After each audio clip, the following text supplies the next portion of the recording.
Hi, everybody. My name is Eve Harrow, and welcome to One Israel Fund's first webinar. For those of you who are familiar with One Israel Fund, you can just listen because it's always good to be reminded. One Israel Fund has for 25 years been so completely involved with the Jewish communities in Judea and Samaria. So we're talking about since 1995, since post-Oslo, some of the incredibly difficult years that are here. So we have now over 500,000 Jews who are living in Judea and Samaria specifically, not even including the Jews who are living in the liberated parts of Jerusalem.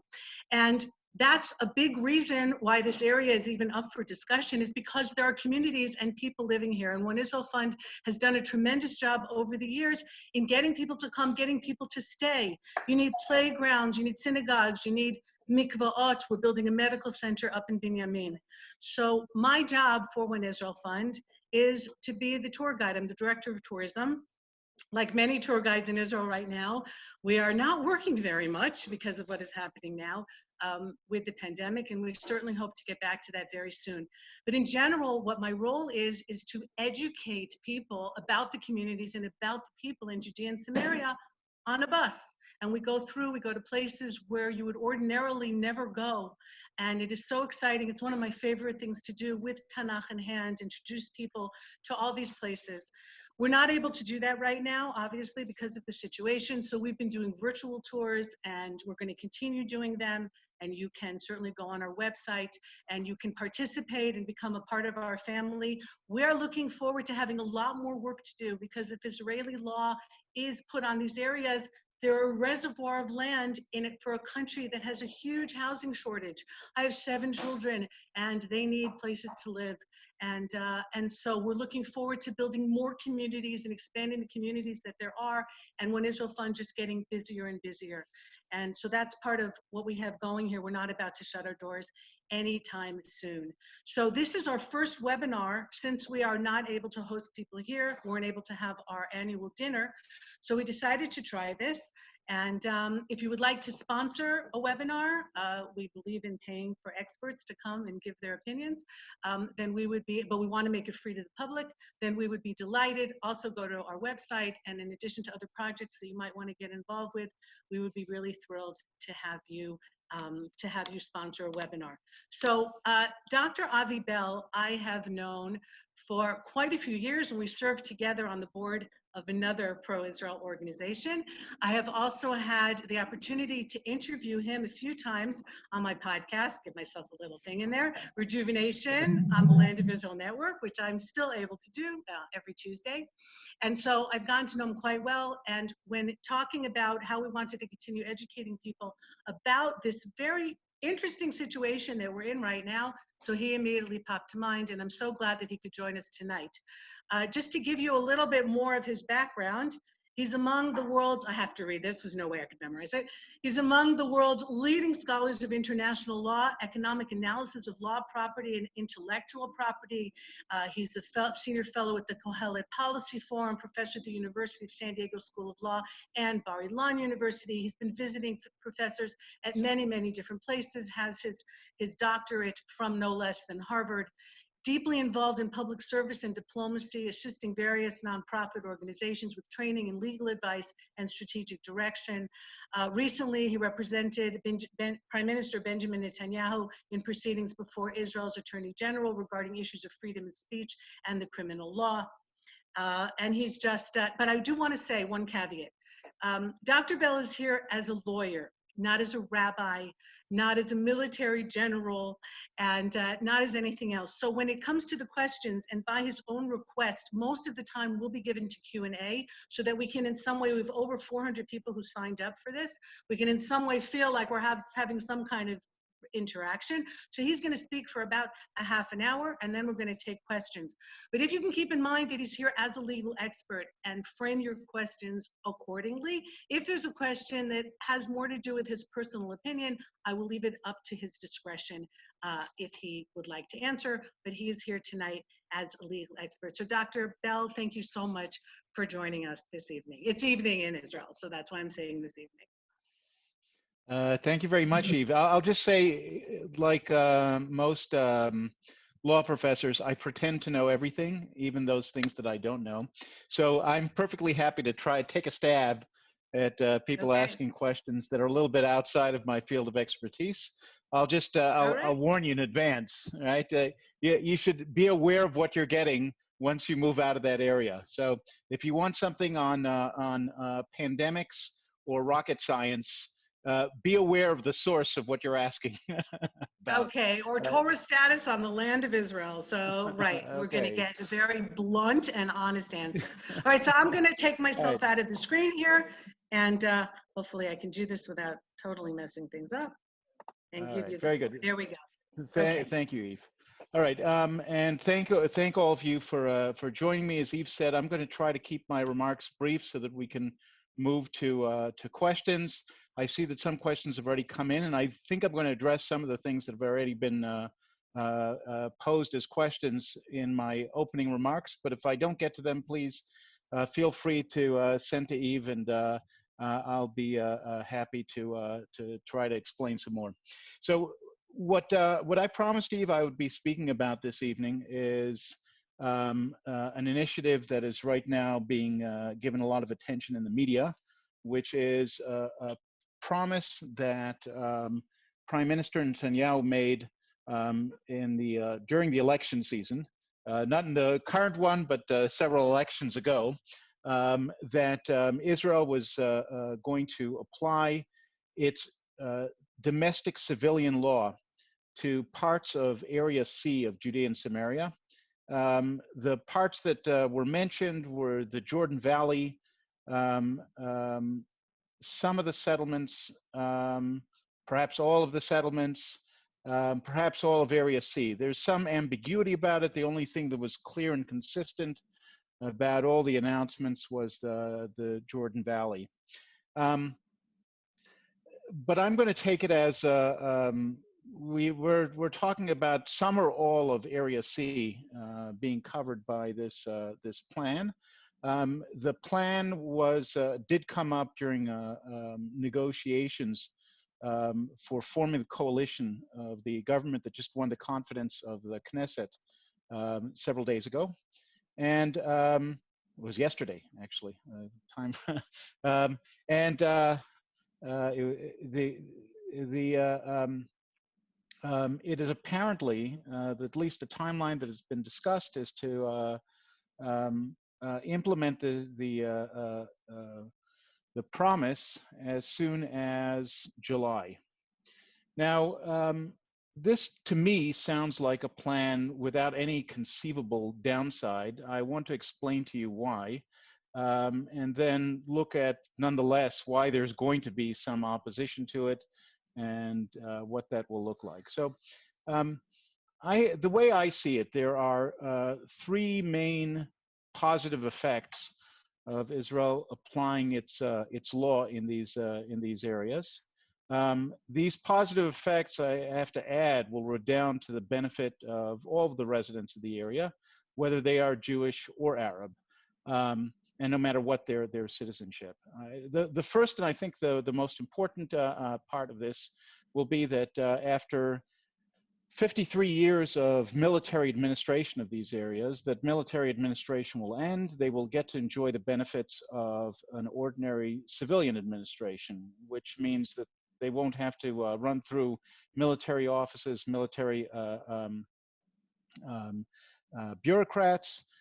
Instead, they will have a clear set of rules that will be applied by people who have more expertise in this than I would presume most people who are engaged in the military pursuits. I have to add that it will be good that the Israeli military will be able to focus on its primary mission, which is protecting the lives and the security of the citizens of Israel, um, and they will be able to leave civilian governance to someone else.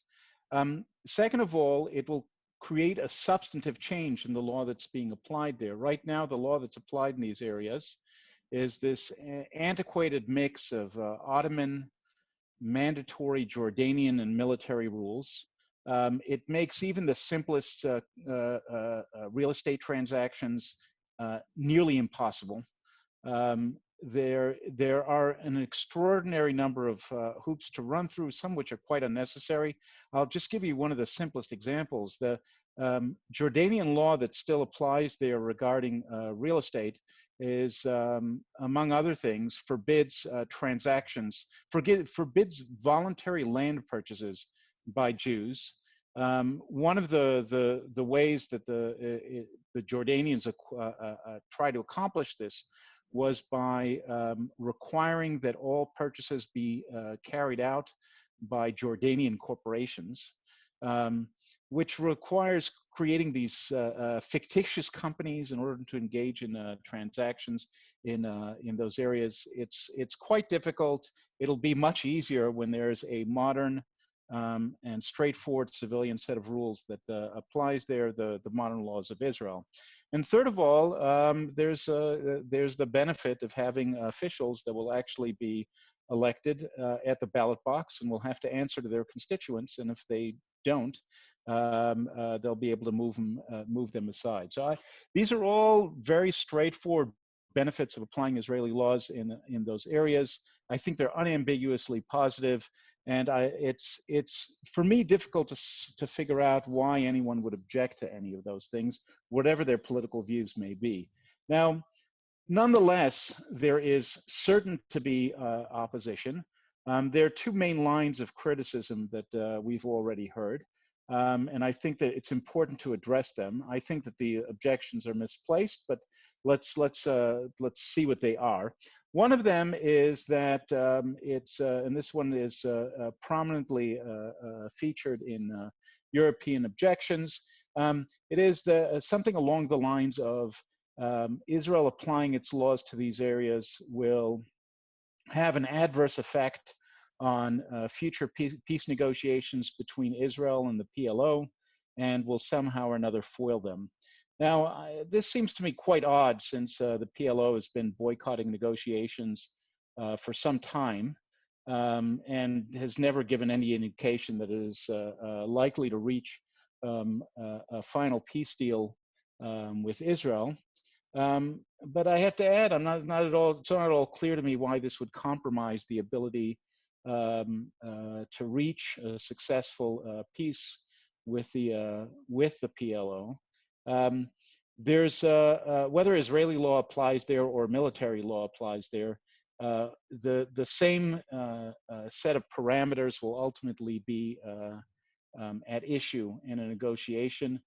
Is the PLO willing to live at peace with a Jewish state, or is it not?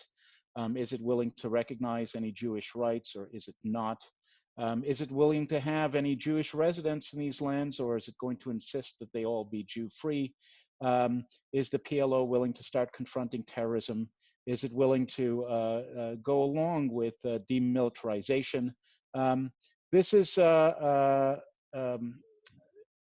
I can't see a way in which this will undermine future peace negotiations. I think that if anything, this will be likely to advance the chances of successful future peace negotiations. I think that it'll be a good thing that the PLO understands that avoiding peace negotiations, avoiding actually making compromises, is not a winning strategy. It's one in which they're likely to find fewer rights at the end rather than more. Now, there's a second line of objection that's also one that you're likely to see in Europe, and it's already been voiced in a number of quarters, and that is that this step allegedly violates international law. Now, the basis for this is a misunderstanding of international law. I think a deliberate one, frankly. The essential idea that is being advanced by the European Union and other opponents of the move is that the sovereign rights in the territory belong exclusively to the Palestinians or the PLO or an imagined state of Palestine. The arguments are not entirely consistent. But somehow or another, all the sovereign rights are supposed to belong to the Palestinians and none to the Israelis. I think that to the degree that one is willing to view the international law on the question objectively, the only conclusion to reach is the opposite, that it is Israel rather than the Palestinians that have sovereign rights in this land. Not just in Area C, not just in those areas where Israel might apply its law, but indeed to all of the land that was originally designated for the Jewish homeland by the League of Nations and by the Allied Nations when they created the Mandate of Palestine in the 1920s after World War I. Now, at that time, they set aside all of this land for the reconstitution of a Jewish homeland. That was the condition on which the British got control of the land. When Israel declared its independence in 1948, by international law and by operation of a doctrine that has the fancy Latin name of uti possidetis juris, don't worry, you won't be tested on that. By this doctrine, Israel became sovereign of the entirety of that territory. The entirety of that territory meant not only those parts which Israel was able to hold on to in 1948 after being invaded by its neighbors, but also those parts of the land that were occupied by Egypt and by Jordan until 1967, namely the Gaza Strip, parts of Jerusalem, and what Jordan called the West Bank. All those were also sovereign territory of Israel from 1948. So I think that it's hard to argue that there's any legal problem with Israel applying its law. The European arguments are phrased around an assumption that Israel lacks these rights, and if Israel asserts its rights, then it is annexing the territory of a foreign state, which I just think does not correspond with reality. Now, in fact, I have to say about international laws, I've said about the claims about peace, I think that the result actually of applying Israeli law will be better for international law rather than worse. I think that it's an important thing to start undermining and rejecting these distortions of international law that are so popular in Europe in order to attack Israel. I think that distorting international law in this way not only weakens the usefulness of international law by making it clear that it's being used politically rather than objectively. I think it also is something that can restore faith to international institutions that have been systematically undermining international law and instead trying to pervert it into attacking the Jewish state. The restoration of the truth of Jewish rights under international law will, I think, be a very positive result of rejecting those European arguments and applying Israeli laws. I think that it will also, applying Israeli law will also reset the lines. It'll reset the lines for future discussion of international law. It'll reset the lines for future peace negotiations. It'll make it so that future proposals, if they are there, will have to win the approval of Israeli voters. Under Israeli law, any place where Israeli law and administration has been applied cannot be surrendered by the state of Israel without going to a national referendum. And so if the Palestinians decide afterwards they actually are interested in peace after all, and they want to convince Israel to hand over land, they're going to have to win over the voters of Israel. And I think that's important. That's a very, very positive thing. Now, there's one last thing that is worth mentioning here, and I think that actually I may just close with that and then start taking your questions. And that's this. There's a set of challenges which Israel is likely to face afterwards. regardless of the facts, that is, it doesn't make a difference in this sense that international laws on Israel's side. It's very certain that the Europeans will keep promoting their distorted view. It doesn't make a difference that it actually improves chances for peace. It's quite clear that many parts of Europe will continue to promote the myth that the way to get to peace is to attack Israel. Um, there's going to be a set of challenges to Israel on the international stage, and it's important to look at those frankly. Now, the Europeans are already threatening various kinds of sanctions against Israel in exchange or in response to what they're calling Israel's plans to annex land.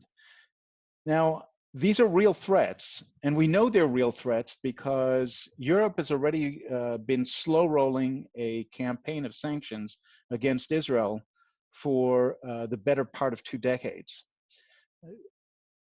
The way the External Action Service of the European Union explains it, when Israel allows Jews to live in Judea and Samaria, when Israel allows Jews to live in those parts of Jerusalem that were occupied by Jordan until 1967, Israel is already engaging in what they call, quote, creeping annexation.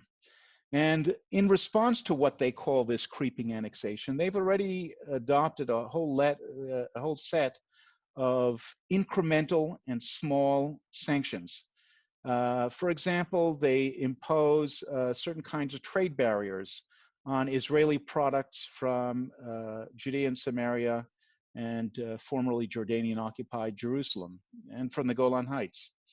They require statements from various people who operate with European research organizations and the like, that they will not allow money to go to Israelis who are located on the wrong side of what the Europeans have decided is the ultimate end of border of Israel.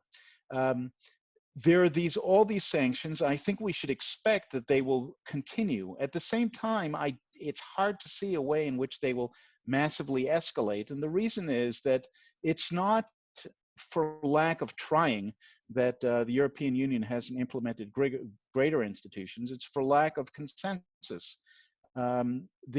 The French may be gung-ho to impose very severe sanctions. The Hungarians and the Poles are less so. And it doesn't seem like that dynamic will change here. So I think that we have to take account of this real threat, recognize that it's already taking place, but recognize that its pace is not likely to greatly change. There's a likelihood that's been raised by the King of Jordan and by the PLO that they will try to take several adverse steps against Israel in response. And here too, we're looking at an ongoing campaign rather than the beginning or end of something. The chairman of the PLO, Mahmoud Abbas, has threatened to cancel the agreements with Israel in response to any application of Israeli law. Of course, he's already announced that he did so several times before, and frankly, given Palestinian non-compliance with the agreements so far, it's hard to know how things would look any different if he actually did carry through on the threat to cancel the agreements. So it's hard to see what will change here. The Jordanians, of course, are in the same troubling spot that they've been for many years. The Hashemite regime lacks legitimacy among its own population, in Jordan, and it's needed, because of its weakness, Israeli support for many years. At the same time, the majority of the population of Jordan is Palestinian, is anti-Israel, is anti-Zionist, is anti-Jewish, and it's very, very uncomfortable for the Hashemite regime to say out loud that it needs Israel. And so there's this combination of quiet cooperation and public attacks on Israel that have been going on for a long time. That combination is likely to continue. at the point where Jordan feels that it can get away with bigger attacks against Israel, it will engage in them. It will engage in them whether Israel applies its law or not. And then there's the last consequence to take into account. This is the only one that's of real big importance, which is the reaction of the United States.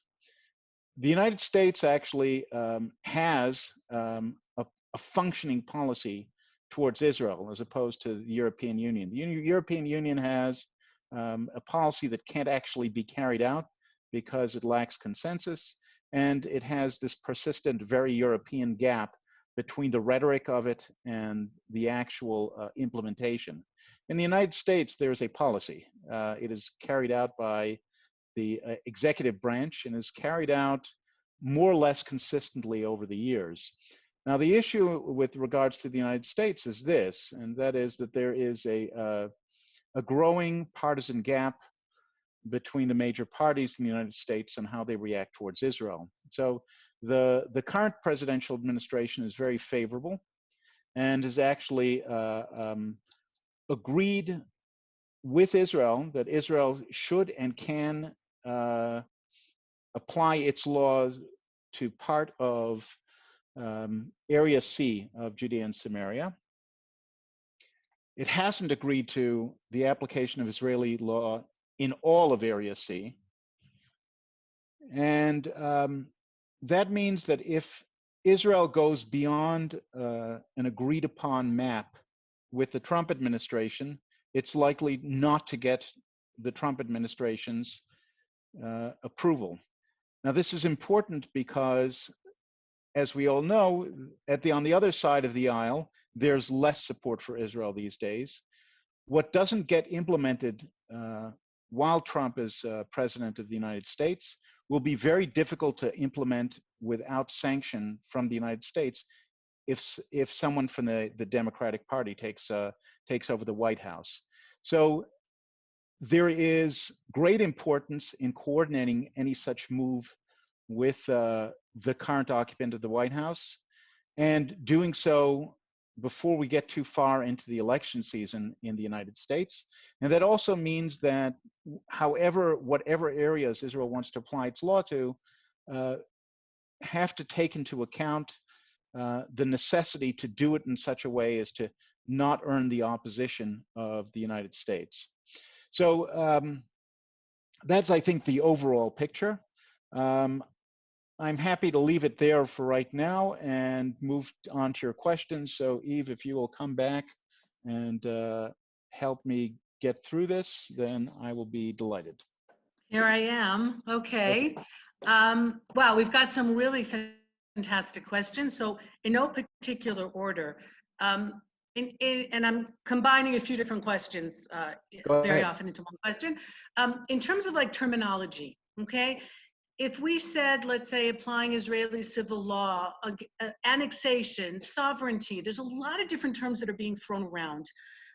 What is your preferred term? What do you think is the exact term that we should be using here? Because there's a lot of nuances and deeper meanings that are sometimes incorrect if we use the wrong terminology. Right. So, okay, let's start with annexation.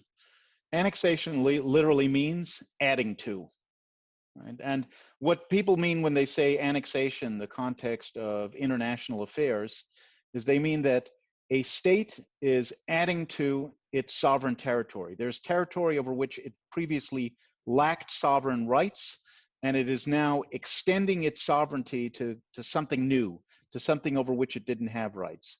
Now, I think that's a terrible way to describe applying Israeli law, and because it implies something that I think is absolutely wrong, that Israel lacks sovereign rights in any of Judea and Samaria. Now, I don't know why anyone who is friendly with Israel, or anyone who has frankly a clear view of the international law on the subject, would ever call that annexation. I think that it's very clear that Israel already has and always has had superior sovereign rights in all of Judea and Samaria. And so anything that Israel does in that area that changes the law does not add to Israel's sovereign rights. It doesn't add to them. it could subtract from them, but that's not what we're talking about here. So I just don't see that there's any way that Israel can annex that territory. I think it's a terrible thing to use that term. It implies that Israel doesn't have something, which I think we all ought to recognize that it does. Now, the Europeans like the term annexation for another reason, because it's sometimes used as shorthand for saying not just that a state is adding to its territory, but that it's wrongfully adding to that territory, that it's wrongly adding somebody else's land to its own. And that's what the Europeans mean when they say that Israel is annexing and it's illegal to annex. What they mean that it's illegal to annex, they mean that it's illegal for a state to add to its own lands someone else's lands. And so I think that we ought to reject altogether that terminology. Now, sovereignty is a more difficult one, and the truth is it's a term that's used in a lot of different ways in international affairs and in international law. So sometimes when we say sovereignty, what we mean is, who does the land belong to? Who has the highest legal right? It's the equivalent of property rights, right? Who's the owner? It's not technically property, it's something different, but it's sort of like property rights. Who's the primary state that's in charge here? Now, there's a second way in which sovereignty is used, and that means, and it doesn't have to do with who has the right, it has to do with who's actually exercising power there, right? Who is the sovereign in northern Cyprus? Well, the answer is Turkey. It's not that the land belongs to Turkey, it's that Turkey has its soldiers there for the last 50 years, and they exercise power. Now, when people say Israel should apply its sovereignty, what they're talking about is Israel should exercise its power. And I think that's not the best phrase. I understand what they're getting at, but I wouldn't use that either. I think that the right way to discuss this is to talk about Israel applying its law. Okay, good. That's something that comes up a lot. And one of the frustrating things that I found over the years as someone who deals extensively in speaking about Israel already for many, many years, is that sometimes people undermine their own arguments. You know, like the classic sentence is, I don't think Israel should give back land. But by saying give back, you're inferring that it belongs to somebody else. So right there, you undercut what you were trying to say. So I think we have to be super careful, and that's why I wanted to ask you that. So for the people listening, who many of whom are writing in and saying that they get these questions and they don't know what to answer, I think this in particular is a very important point. Another question that actually I think I'm going to answer this, Deborah Hirschhorn, who asked, is it possible via PR for Israel to appeal directly to the Palestinian people to not support terror and objection? And it's something we've been doing as someone who lives here in Judea. I'm telling you, Deborah, it's a beautiful question, but it's something we've been doing for a long time. We coexist. We shop, we work, we do everything together, we coexist. This is much bigger than, unfortunately, than just the personal level. It's a cultural thing, and it's beyond the purview of tonight's talk, but there are many, many books that if you write to me privately, and I'm happy for anybody to write to me privately, eve@oneisraelfund.org, and I can give you the books where you can get the answers to some of these questions, which are great questions, but want to focus now on Avi. Are you seeing some of the questions there, Avi, yourself? I am, but you help me. I'm just going to ignore what's popping up here, and I'll let you run Okay, so there's a question about how we could prevent the Palestinian Authority from establishing a military. I mean, if we're talking now about going through with this plan, and one of the things that they would have to do is be demilitarized, how would we be able to do that legally? We weren't able to do it with Oslo, which was a part of the Oslo Accords, as they weren't supposed to have terror and violence. Is there any way to legally be able to affect what they are doing as part of this agreement? Wait. Let's understand what's the relationship between what I'm speaking about, applying Israeli law, and what the question implies, which is the Trump plan, which is something entirely different. So let's just lay out what is the Trump plan. The Trump plan is a peace proposal that was put together by some individuals connected with the Trump administration, primarily Jared Kushner, Jason Greenblatt, also David Friedman, a number of others. And it's designed to be, frankly, very close to the kinds of peace proposals that we've seen over the last 25 years. It's a so-called two-state solution plan. It imagines a peace agreement with the PLO that will create a Palestinian state that will coexist peacefully with Israel afterwards. Now, the big advantage of the Trump plan is not that, because that's old news, and as we all know, that's not likely to happen. The PLO is not terribly interested in the state. It's certainly not interested in one that's going to coexist peacefully with Israel. The big advantage of the Trump plan is that for the first time in decades, it actually requires the Palestinians to do something. It requires them to do it first, and it requires them to make real concessions on things they don't want to make concessions on. They have to recognize that Israel has a right to a Jewish state and that Israel is a Jewish state. They have to recognize that Israel has a right to the land, and they have to accept Israel actually exercising those rights over part of the land. All that said, the Trump plan, I think we can all, if we're going to be honest for a moment, all understand it's never going to take off. That it requires the PLO to agree to peace with Israel. It's not going to do that. The Trump plan is not going to get to a final agreement. There will not be a final Israel-PLO peace, and there won't be a PLO, a state, at the end of this rainbow. The relationship between the Trump plan and Israel applying its laws is just very simple. It is this: if Israel wants the United States to endorse Israel applying its law to parts of Area C, it has to agree to negotiate with the Palestinians on the basis of the Trump plan. It doesn't actually have to agree to implement the Trump plan, which will never get implemented because the Palestinians will never agree. All it has to do is to agree to negotiate on that basis. And there's sufficient reason to understand that not just that the PLO's already refused to negotiate on its basis, it will always refuse to negotiate on that basis because it's never willing to admit that the Jews have a right to a state in Israel. And so it's impossible to foresee a scenario in which the PLO will agree to even negotiate. Even if it agreed to negotiate, it would never agree to a final agreement.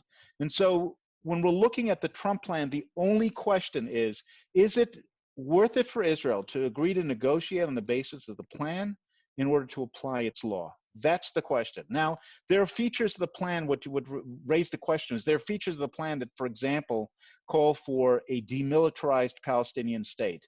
Is it legally possible? Yes. Is it functionally possible? No. The PLO's already agreed to give up terrorism. It agreed to give that up decades ago. Has it? No. Yeah, they lied. Exactly. International law does very little. The law is abstract. What happens on the ground is not governed by the law. It's governed by people's desires and their abilities, what they want to do. And the PLO will give up arms if it's forced to. It will stay disarmed if it's forced to, but it makes no sense to me to worry about the fine details of what a demilitarized PLO state would look like when there's no chance we will ever get to an agreement about such a thing. So it's an abstraction that's beyond imagination and not relevant to Israel's current actions. All right, so we have another question that's a little more micro. Does any non-Jewish citizen living in the portion of Area C being annexed I'm using their terminology, have the right to become an Israeli citizen without Israeli consent? And would such person have the right to free access to pre-annexation Israel, what I call Little Israel? Right. When we're talking about applying Israeli law, this is not the first time it's been done. Okay? So as we all know, from 1948 till 1967, Jordan occupied part of Jerusalem, the old city, the Mount of Olives, many parts of Jerusalem that are very, very important to us. And in 1967, immediately after the war, the government of Israel decided that it was important to apply Israeli law immediately to those parts of Jerusalem that had been under Jordanian occupation, and they did so. Now, what happened then to the residents? Now, the way Israeli law works, the moment that Israeli law applies to an area, the permanent residents of those areas are permanent residents of the state of Israel. As permanent residents, they have the right to apply for citizenship. They can become citizens if they meet the requirements for permanent citizens becoming citizens. There's about 5 or 6 requirements, knowing the language, etc. One could add to those requirements. I actually think it would make sense to add to those requirements. You could screen out criminals, for example, which for some reason the state doesn't do. Right? A permanent resident, even with a criminal record, can become a citizen. I'm not quite sure why that makes any sense. But the rule would be if Israel applied its laws to whatever portion of Area C, that would mean that automatically those people would be residents of Israel, not citizens, but residents. As residents, they would have the right to apply for citizenship. If you look at the record in Jerusalem over the 50 years since Israel has applied its laws there, the overwhelming majority of the population has never even applied for Israeli citizenship. They're not particularly interested in doing so. They're not interested in they're not interested in recognizing the authority of the Jewish state, and they get the benefits of being in Israel simply by virtue of being permanent residents. They get welfare payments. They get the right to travel, etc. And so I think it's unlikely that there will be many permanent residents that want to claim citizenship. I'll also add that if you look at the population of Area C, what defines Area C, what defined the maps when they were put together, was that areas A and B of Judea and Samaria were designed to be the areas where the overwhelming bulk of the Palestinian population lives. Area C is where they don't live. So the population of Area C is overwhelmingly Jewish, not Arab.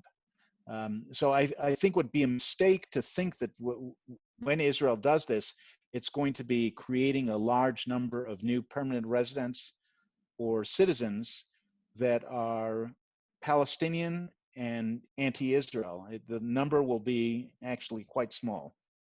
I actually had a very interesting conversation with someone in that situation years ago, and he said, I don't want Israeli citizenship. I have a daughter who lives in Qatar. So I can't go visit her with an Israeli passport, right? Because any of us with Israeli passports really can't go to any other country, with the exception of Jordan and Egypt, in the Middle East. So I said, you mean people are fighting for you to get something that you don't even want? He said, absolutely. So Right, I think there's a misunderstanding about what happens here on the ground. I think the polls are fairly clear that that Palestinians who are under Israeli jurisdiction would rather be under Israeli jurisdiction than Palestinian jurisdiction, but there isn't a lot of appetite for actually being Israeli. Right, because there are some responsibilities that come with citizenship. It's not all just a one-way street. But there's a concern, and some of the questions have mentioned that, about Israel being an apartheid state. That's a word that's come up for decades, right? If Israel takes over, and what do we do with the people? And so what is your So play on that?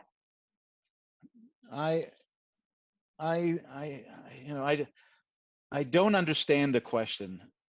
I understand that apartheid is a piece of rhetoric that enemies of Israel use. And what they mean to say is that Israel has or is going to adopt a regime that systematically represses a group of people on the basis of their race or ethnicity, and denies them rights to vote, and denies them rights to own property, and denies them rights to marry, and does all the other things that South Africa did with blacks. Where it was illegal for blacks to marry whites, it was illegal for blacks to own property in certain areas, etc. Now, I understand that they want to claim this. That doesn't match reality. It's not something you can accidentally fall into It has to be, you have to, Israel would, in order to become apartheid, would have to adopt a series of laws that South Africa did in order to make itself apartheid. I have never heard any serious politician describing such a plan. I certainly have never seen any concrete plan to impose apartheid either in Little Israel, as you called it, or anywhere else where Israeli law applies. So I just don't understand the question. Can Israel sort of trip and fall into apartheid? I don't see how. Will it trip and fall into becoming, I don't know, to having drivers drive on the opposite side of the street? It doesn't, these aren't things that can happen accidentally. They happen with planning and by government action. And there is no one that I'm aware of sitting in the Knesset who wants an apartheid state. The only people that I can say that have an interest in apartheid state are on the other side of this puzzle. The PLO is quite frank in calling for a Jew-free state where Jews can't own property. Also Christian free and anybody different and free. cannot own property, cannot get citizenship, cannot marry, etc. That's the vision that they've got. It's not our vision, and I just can't see how it can happen as an accident. Okay, another question. What is the likelihood that sovereignty will be declared by Israel as a first step only over the settlement blocks, as to avoid antagonizing Jordan, which it is presumed is most concerned about the Jordan Valley?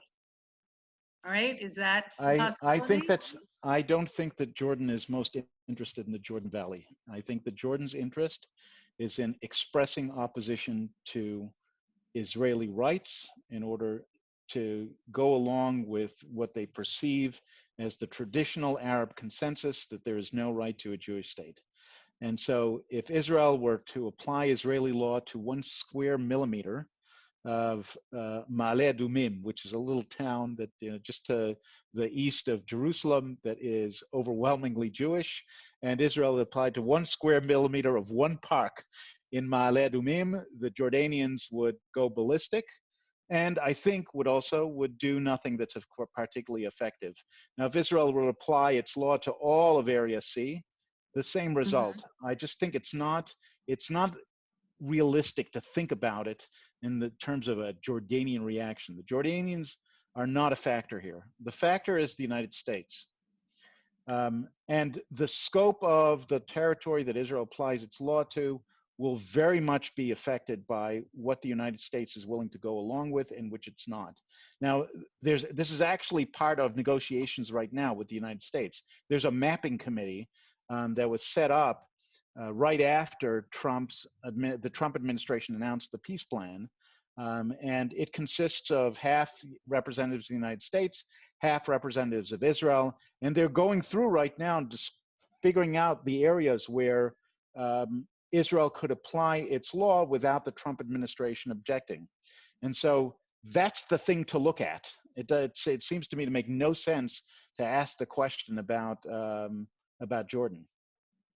Well, so having talked about extensively, you bring up that really the issue here is not the Europeans, it's not the Arab world, it's not Jordan, it's the United States. So we have elections coming up in the United States, and you mentioned that the Democrats are not of the same mind, let's say, as this administration. Is there a possibility that they could undo something that is happening now or lean on Israel? And that's something that none of us would know. But is there a possibility that legally speaking, they could undo an agreement like this that was signed under the Trump administration? Even Ron Dermer, Israel's ambassador to the States, said that today, that if we're going to do this, we need to do it soon because it could be that Biden will be the next president and this is not going to make him happy. Right. Well, there will not be a signed agreement, right? This is a verbal agreement, and that's all. The verbal agreement is all there will ever be. The maps, we will only see them if Israel decides to do something with them. Now, is an agreement of the Trump administration not to object going to restrain a Biden administration? Of course it's not. The Biden administration may object very vigorously. And this is something that Israeli administrations have learned time and time again. Commitments don't necessarily carry over from administration to administration for Yes. good and for bad. That very much means that if Israel does something, the Biden administration afterwards may attack it. I think that's the reason why it's important for it to be done sooner rather than later. I think that Ron Dermer is exactly right there. The political calculation for a Biden administration is very different if it's something that happened half a year before they took office, or if it hasn't yet happened at all. If it hasn't yet happened at all, the Biden administration will do everything to stop Israel from doing it. If it's already happened, the Biden administration may not do anything at all. And you can see, for example, the discussions about the embassy of the United States in Jerusalem. The Right. Democrats, I'm sorry to say, changed their position on this and objected when the Trump administration moved the embassy to Jerusalem. But Biden has now said in a Biden administration, he would not try to move the embassy back. Right. So if it happens, it'll be easier if it's happening while a friendly administration is in office rather than an unfriendly one. I'll also say this is not a step that is subject to U.S. authority, right? It is Israel that will be applying its laws. It's not the United States. It's not like the United States can have its embassy moved. That is up to the President of the United States. The United States doesn't get to say which law applies in what areas.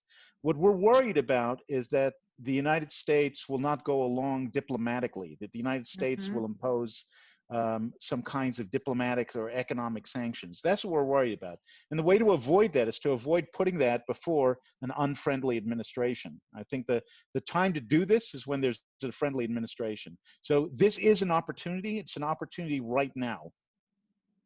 Okay, so we've got an interesting question here from Rabbi Claire Ginsburg Goldstein, who is looking for a simple answer, which I don't know if we can give her, for trying to defend Israel in terms of here, I'll read it. I've been under attack by those who tell me that this promise of taking official control over the Jordan Valley and other parts of the West Bank by the new Knesset is totally illegal. How can I answer them in terms of a simple answer? Is there one? And I know there's no simple answer, so I'm going to ask you where there are resources, and I'm sure she's not the only listener who realizes that this is way beyond an hour-long, 90-minute-long webinar. What do you suggest? Because this isn't something, defending Israel isn't something that you can just do in 5 minutes. We don't do sound bites here. And to really do it properly, at least in my experience, you have to know your stuff. And know that there's other questions. Where were the borders or the armistice lines in 1947, in 1948? How did they differ from the UN partition plan? And what actually happened at the end of Israel's War of Independence? There's a lot of questions along these lines. Do you have a favorite resource that people can go to and look at the maps and understand the process of what happened here? I should have come here with a list of resources, and I did not. There's a number of good organizations that are putting things out, particularly in relation to this. Okay. There's one called Shiloh that's putting out material. There's a lot of stuff that I put out, or that Eugene Kontorovich has put out about the legal rights to territories. And there is going to be more coming out the closer we get to the date of Israel applying its laws. But I'll just say this: all these discussions are insincere. The people who are claiming that Israel is violating international law are not saying this out of a deep understanding or a deep respect for international law. They frankly have no idea what they're talking about. They don't understand the law. The law of territorial sovereignty is very complex. There are not a lot of experts in this in the world. There's several dozen at most. The people That's who are why we have you on tonight. It's one of them. Thank you. the law is very complex. The people who are making these claims have no idea. And what they're doing is they're simply trying to put um, the word law in when they're saying, I hate Israel, in order for it to sound like it's objective and Right. law abiding rather than simple bias. So I don't think that there's a lot of substance to it. And I also think there's no particular point in arguing with them because they have resources too. What they're not legal resources, but they will say, look, the UN said this. Now, the fact that the UN doesn't make international law is of no particular interest to anybody. They'll just say, the UN says this, here it is. And they'll be right. The UN said that. That doesn't make it law, but they have all sorts of ways of convincing themselves. It will be a dialogue of the deaf. And so I don't think there's any particular importance to this argument. We're right. They're not. They won't listen. All right, but there are some of us who like tilting at windmills. And yeah, there are certain people that I know I've gone to debates with that I'm never going to go anywhere because they're looking for reasons to claim that Israel is an illegal, immoral country, and that's it. There's nothing I could say that would change their minds. But there are people out there who really do want to know what's happening here, who are very confused because of the massive amounts of information and mainly misinformation that they're being fed all the time. And it is important. I still think it's important to try and present the I, facts or send them to the resources. I agree. And by the way, it's not just Israelis who are putting out materials like this. There's a European group. It's called Think, THINC. They put out great materials on Israel's legal rights. They're not Jewish, by the way. They're Christian and Zionist and good lawyers. Wow, that's great. So there are people out there that have good materials. I just think beyond getting your own answers, it's a mistake to think that you're going to win anybody over on the other side. They're not thinking about law. They don't know law. Mm-hmm. All right. Well, so I have a suggestion for those of you who are listening. You're welcome to write to me, eve@oneisraelfund.org. I will get a list from Avi, and I have my own list of resources. You're going to need your reading glasses and patience. This is a really important topic, and I'm going to imagine that unless your parole officer told you that you had to be at this webinar or you'd be making license plates tomorrow, you're listening today because you care and you want to know. And so I can get you what you need and via Avi and others that I know of, and you can start doing your homework, because if this is going to happen now, and if we are going to finally be putting Israeli law on areas that we've been in for well over half a century and living in a big mishmash, as Avi, I think that was a legal term you used, Avi? Mishmash? Of Absolutely. Ottoman, Mishmash. British, Jordanian, Israeli military, and it's in so many ways impossible. Then you need to know your stuff if you want to be on the side of the good guys. And that's how I'm feeling. Okay, Eve, what I understood was that if you wanted, we could carry this over for a few minutes, or you tell me how we're doing this at this point. Are we calling it a day? I think let's take maybe a couple more questions. Anybody, if you want to write in, now is the time.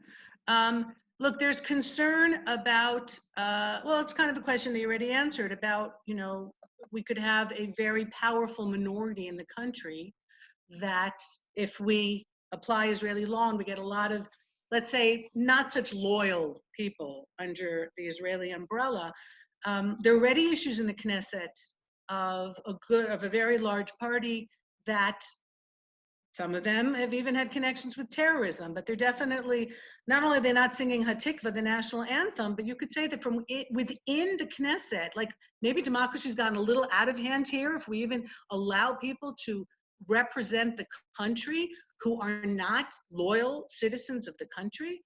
So there is concern that we're just setting ourselves up for more of that situation, and that Israel will be taken apart eventually by the very democracy that we're so proud that we hold, especially in this region where, we're it.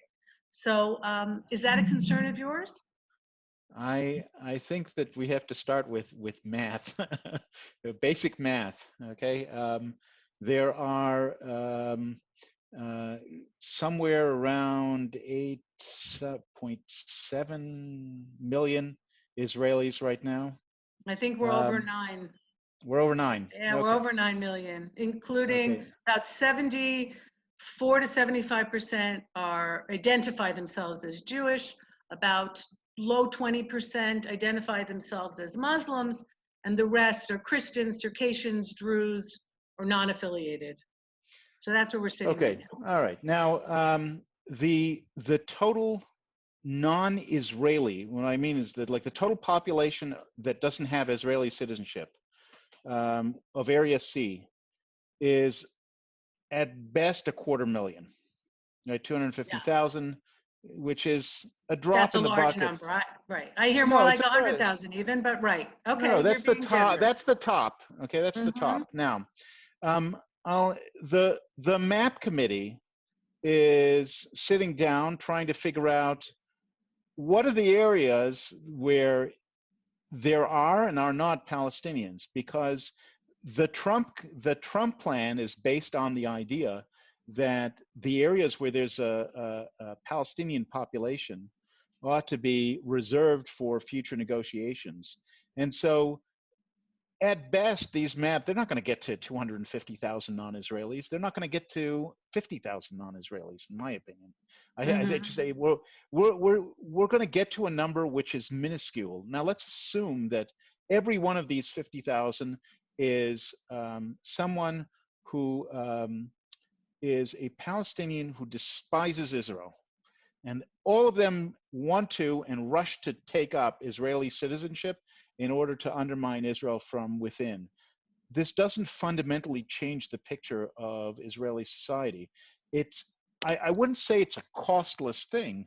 It's having citizens that are opposed to the existence of your country is not a small thing. Mm-hmm. That said, it's not going to be a new problem, and it's not going to significantly change the numbers. It's going to be a minuscule problem. So I don't understand objecting to the application of Israeli law with the benefits that it has, because of a fear that somehow or another this small number of additional residents that may or may not claim citizenship will end up fundamentally changing the balance of power in Israel. It just doesn't seem to me in any way realistic. Mm-hmm. Okay. So now I'm going to do something beyond the law, all right, and ask you a question that came up in questions that I got before the webinar, and also discussions that we have had here in Israel. Among the people, the Jews who live in the Jewish communities in Judea and Samaria, there isn't a uniform opinion on what should be done here. And part of the reason for that is feeling that means we're giving away part of the homeland that we do deserve to be in. So now this is not a legal question. I'm asking you more as an Israeli, as someone who, you don't just walk the walk and talk the talk, but as a former paratrooper, you've jumped the jump. All right, so you're all in on this country.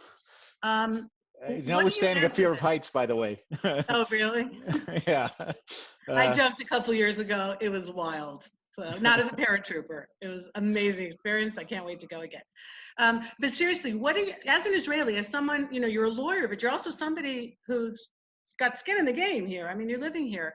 And as someone also who believes very strongly in the right that we have to the land of Israel, if you don't mind, and you're welcome to not answer this question because this is a legal forum that we've asked you here on, and this is not necessarily a legal question. But how do you answer that? Again, making clear to our listeners that this is your personal opinion. It is not, you didn't learn this in Harvard. Because I'm well, grappling yeah. with this also. I think it's important to distinguish the different parts of what we're talking about here. I think there's a great difference of opinion about the Trump plan, in particular, the anticipated final stage of the Trump plan, in which there will be a PLO state.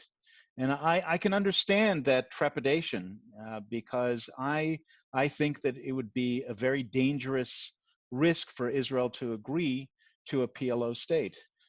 But that's not really what's at issue here. I think that the people who are saying Israel should not apply its law or should not do so in coordination with the United States because of fear of the final stage of a peace plan that will never be implemented. I think that's just foolishness. That's giving up the thing we can achieve for fear of something that's not going to happen down the line. And if it is something that's a realistic fear of what's going to happen down the line, fight that. Don't fight this. I don't understand the idea of fighting something that's good because of fear of something bad, which is not related to it. I'll add, there's always two ways of looking at any move of Israel asserting its rights. If Israel asserts its rights to X, it's not asserting its rights to Y, right? And you can see that as terrible, that it denies Israel's rights to Y. I don't see it that way. Right? As we all know, Israel doesn't quite match the ancient homeland of Israel. Right? There's a prophet named Elijah who came from where, right? Gilead. The other side Right? of the Jordan, The other side, the Gilead, right? The Gilead, right? The Gilad, Mm-hmm. which is today in Jordan. Now, in 1948, when Israel declared its statehood, it was pretty clear that it was not applying to the Gilad, right? It didn't apply to the places where the 2.5 tribes lived over the Jordan River. Now, that Although didn't if you'd mean ask some of the pre-state people, it was two sides to the Jordan, some of the absolutely right. paramilitaries, And so right, and so right? if you asked Begin's groups, they would say, Mhm. of course, the Jordan is ours too. But did they oppose declaring a state? Of course not. Right? They wanted to press forward Israel's claim to the other side of the Jordan, but they didn't say on that basis Israel shouldn't make its claim to this side. Right? Right. Israel should. Right? There's nothing contradictory about saying that we should protect our rights in one place and saying we should protect our rights in somewhere else. So I Mm-hmm. think that the difference of opinion about this is really a difference of opinion based on a misunderstanding rather than based on a well-founded fear. Mm-hmm. And there's a lot of emotion involved when it comes to Yeah, Israel. of course there is. Absolutely. Yeah. Absolutely. Okay, Dr. Avi Bell, thank you so much for joining us tonight. Once again, thank you to all the participants. You can write to me, eve@oneisraelfund.org. Please go into our website, see what we do. We have no intention of shutting down anytime soon. We're stepping on the gas. There's much to do in the communities that already exist, and we're looking forward to the new communities that are going to join us in the very near future. And I'm looking forward to seeing people here and on my buses, so we can go around and you can meet the wonderful people who live in Judea and Samaria, who have stayed here through thick and thin, and are raising beautiful families and growing incredible wine and all of that. And it's just so much more than people think it is. So I think it's high time that it became a part of Little Israel, a little bigger Israel. And again, once again, thank you everybody, and thank One Israel Fund for sponsoring this evening. And if any of you want to continue these kinds of webinars, be in touch, and we'd be delighted to make you a part of the greater One Israel Fund family. So Dr. Avi Bell, thank you so much for your expertise. And people can write to me, and I'll send off the letters to you so that you have a chance also to continue the conversation. We weren't able to answer all the questions. We got to a good chunk of them. Yeah, I'll be happy to. I just let me. I understand that we didn't get to a lot of things. It's very difficult in an hour to discuss all the many aspects of an issue like this. But thank you very much for coming and participating, and I will absolutely be happy to respond if you send along questions or comments to Eve. Okay, and I just want to end with Chag Sameach in 3 days. It is a joyous day for many of us. It's Yom Yerushalayim, it's Jerusalem Day. It is the commemoration, it's 53 years since the Six-Day War, since the liberation of the old city of Jerusalem and of Judea and Samaria and the Golan. I want to thank the families of the soldiers who paid with their lives for our ability to live and breathe and go into these areas. We have to remember that always, that there's a price to be paid for what we do here, and a large price to be paid for mistakes that are made. And that's why all of this and all this discussion is so very important, because we want to make sure that we don't have to pay the price that we have in the past. But it is a great joy in 3 days here in Israel, and some of us will even couch it as a miracle and say very special prayers on that day for being a part of something that seems to have been much bigger than we are. So happy Yom Yerushalayim to everyone, and make sure to celebrate in some way. And once again, thanks to Dr. Avi Bell and to One Israel Fund. I am Eve Harrow, and I am signing off. Take care, everybody. And it was really lovely not seeing you, but knowing you were there. So be well. Thank you.